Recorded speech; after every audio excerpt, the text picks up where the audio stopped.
Hello guys, ಇವತ್ತಿನ ವ್ಲಾಗಿಗೆ ಸ್ವಾಗತ ಸುಸ್ವಾಗತ. ಎಲ್ಲರೂ ಚೆನ್ನಾಗಿದ್ದೀರ ಅನ್ಕೊತೀನಿ. ಇವತ್ತು ನಾನು ಬೆಳಗ್ಗೆ ನನ್ನ ತಂಗಿ ಜೊತೆ ಟಿ ವಿ ನೋಡಿಕೊಂಡು ವ್ಲಾಗ್ನ ಸ್ಟಾರ್ಟ್ ಮಾಡ್ತಾಯಿದ್ದೀನಿ. ಅಪ್ಪ ಬಂದರು, ಆಮೇಲೆ ಟಾಟಾ ಎ ಸಿ ಪಂಚರ್ ಆಗಿದೆ ಅಂತ ಪಂಚರ್ ಹಾಕ್ಸ್ಕೊಬರೋಣ ಅಂತ ಹೋದ್ರು. ನೋಡಿದ್ರೆ ಅಲ್ಲಿ ಟಾಟಾ ಎ ಸಿ ಪಂಚರ್ ಆಗಿರಲಿಲ್ಲ. ಆಮೇಲೆ ಕಡ್ಡಿ ಕರ್ಕೊಂಡು ಹೋದ್ರು, ಕಡ್ಡಿ ಎಲ್ಲ ಕಟ್ಕೊಂಡು ಸೆಡ್ತಾಗ ಬಂದೆ. ಮೇಲ್ಗಡೆ ಟಾರ್ಪಲ್ ಹಾಕೋಣ ಅಂತ ಬಂದರು. ಇಲ್ಲಿಂದ ಬಿದ್ದರೆ ನಮ್ಮ ಗತಿ ಏನಾಗಬೇಕು?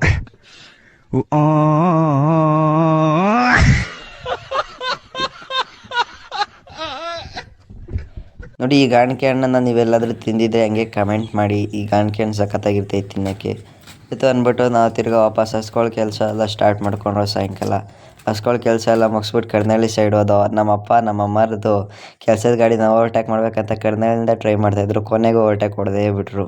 ಆಮೇಲೆ ಸಿಕ್ಕಾಪಟ್ಟೆ ಇದ್ದಕ್ಕಿದ್ದಂಗೆ ಮಳೆ ಬಂದ್ಬಿಡ್ತು. ಹೆವಿ ಮಳೆ ಗೈಸ್. ವೆದರ್ ಮಾತ್ರ ಹೇಳಂಗೆ ಇಲ್ಲ, ಸಖತ್ತಾಗಿತ್ತು. ಈ ವೆದರ್ ಮಾತ್ರ ಸೂಪರಾಗಿತ್ತು. ಮಳೇಲಿ ಬಂದು ಅಂತ ಅಂದ್ಬಿಟ್ಟು ನಮ್ಮಮ್ಮ ಒಂದು ಟೀ ಕೊಟ್ಟರು. ಟೀ ಕುಡ್ದು ಆಮೇಲೆ ಗೈಸ್ ಪೂರ್ತಿ ಡ್ಯಾನ್ಸ್ ಆಡಿದೆ. ಯಾಕೆ ಅಂತ ಹೇಳಿದ್ರೆ ಮುಂದೆ ಗೊತ್ತಾಗುತ್ತೆ ನಿಮಗೆ. ಯಾಕೆ ಅಂತ ಅಂದರೆ ಸಖತ್ ಡ್ಯಾನ್ಸ್ ಹೊಡೆದೆ ನಾನು ನನ್ನ ತಂಗಿ. ಇಷ್ಟೋ ತನಕ ಡ್ಯಾನ್ಸ್ ಹೊಡೆದಿದ್ದೆ ಇದೊಂದೇ ಒಂದು ಕವಾಬ್ಗೋಸ್ಕರನೇ. ಇವತ್ತಿನ ವ್ಲಾಗ್ ಇಷ್ಟ ಆಗಿದ್ರೆ ಫಾಲೋ ಮಾಡಿ. Thank you.